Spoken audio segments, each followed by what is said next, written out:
And those gifts also made me sort of a monster amongst princes and princesses. So I would say mixed blessing. Sorry for speaking back to you. I know that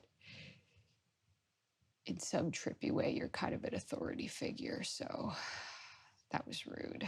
And I'm sorry I said freak at you. You're sorry you said freak? Yeah, I am sorry. Freak at you. Oh, I'm saying it again. Freak. I wouldn't have even known to be offended by that. Well, aren't you unflappable? I come for everyone in their time. It is without malice or cruelty that I intend to devour each and every being. What about Pinocchio? Him too? Puss in Boots? He's just a cat.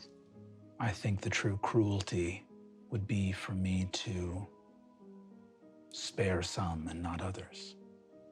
What about Mother Goose? Him too. You would give me the strength to protect Mother Goose just so that one day the same thing could happen to him that happened to my grandma.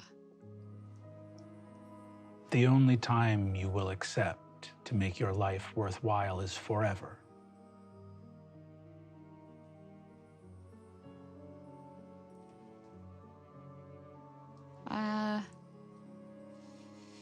I don't really think it's that.